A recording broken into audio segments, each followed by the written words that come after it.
bottling your first brew of beer, they tell you that you don't need to use bleach, but you do need to rinse your bottles out with water. And when you're in a motorhome like I am, that can be a bit of a water issue, because at the moment it's costing us in Streaky Bay a whole $1 for 25 litres. So thank you very much to Streaky Bay Council, South Australia. Wonderful plan that every motorhome user has to fill up at $1 per 25 litres. And geez, don't use your inline water filter, because that'll slow it down, and it's actually timed and not measured. So the poor person in front of me got 5 litres for their $1. So water being very precious in this country, I thought we better do this bit. So I've just come up with the plan. I'm just using 1/3 of a bottle, and I'm just tipping it back and forward into the bottles so that we conserve our water in the tank. So we're going to do this and keep bottling. Enjoy your day.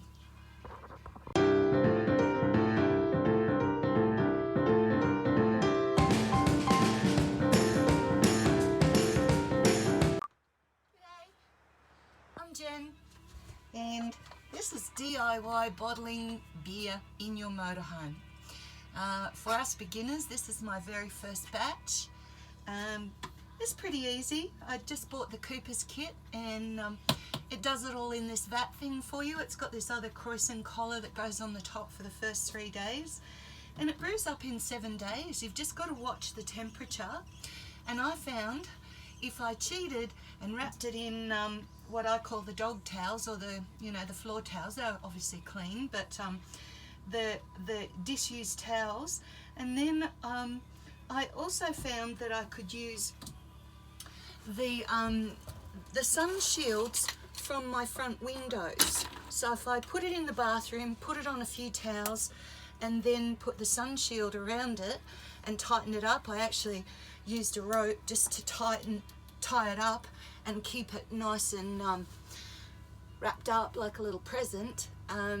It stayed 18 to 20 to 22 to 24. My friend says 18 to 26 is okay.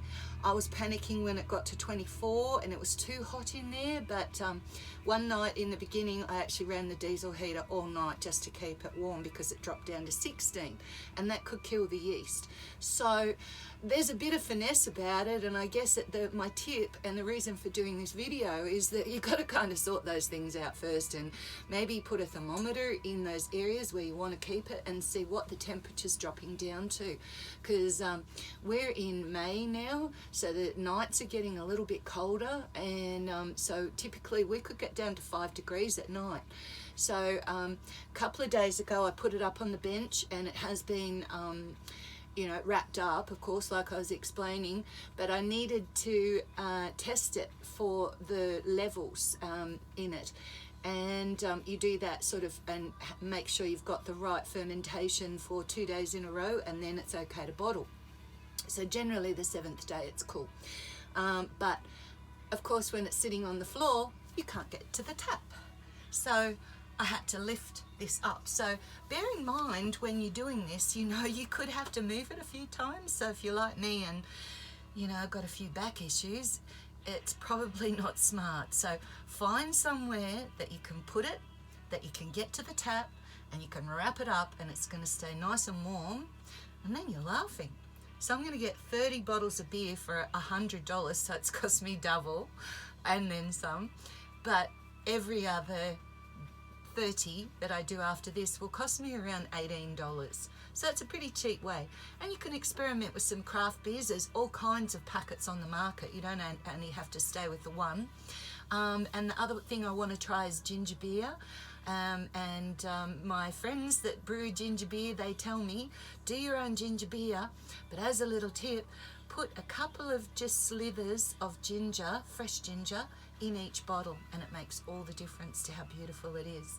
So I can highly recommend it. Look, as I say, I was a novice and I've learned, and I even drove the bus while we were under fermentation process to get away from mice at campsites. So have a go. If you're in the market, set up your garage or find a space in your motorhome and have a go at brewing. So this one takes 7 days to brew up, and we're bottling on the 7th day. I guess the hardest part is keeping it evenly temperatured at about 21. That's what's optimum. But you can fluctuate between 18 and like 24. So I found without killing the yeast. I even drove the bus. I had to move camp, so I drove the bus, and I didn't think you could do that when you were fermenting. But it doesn't seem to have hurt it at all. So now I'm bottling it up, and we can go do some corrugated roads, see some sea lions, and give the beer a real good shake up.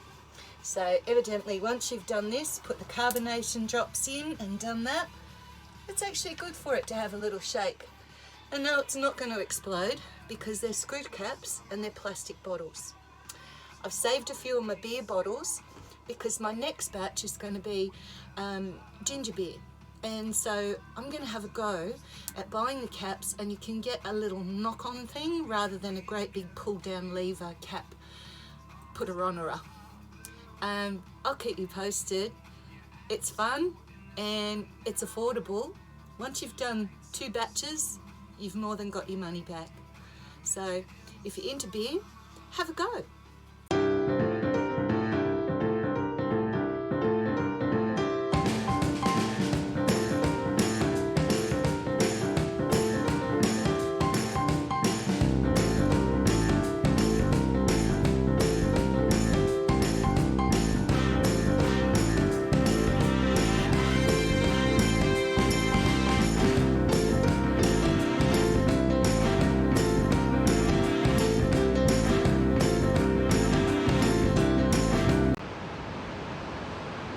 Hello, we're at Point Labatt.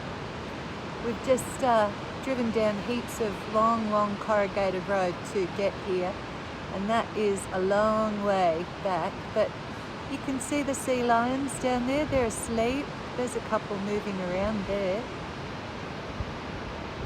I'll just try and stabilize this a little bit without dropping my phone, because when I zoom back out you'll see how far it is. Look, this guy's going for a swim by the look of it. Where are you off to, buddy? I can't zoom in anymore because that's it. So let's see if he's going to go for a swim or if he's going to go... Nah, he's just gone closer to the water.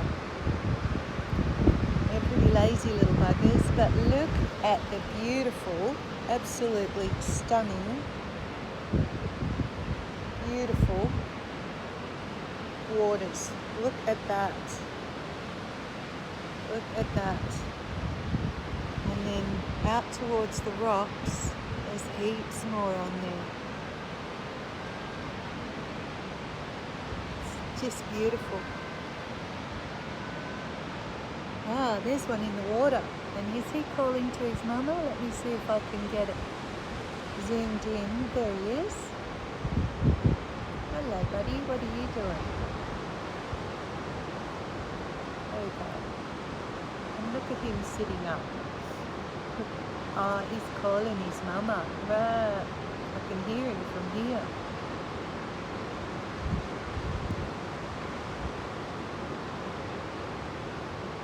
He's calling out. Oh, there's his mum back here on the sand. It's hard to see. So you can see they are everywhere. And this is, I'm just going to zoom back out now. See it. There we go. We'll zoom back out, I think. And this is the coastline along here. So it's Point Labatt, South Australia. And these are the guys that we're actually looking at. Point Labatt Conservation Park. All the beautiful sea lions.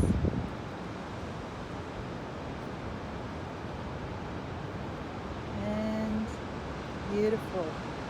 I wish we could have swum with them.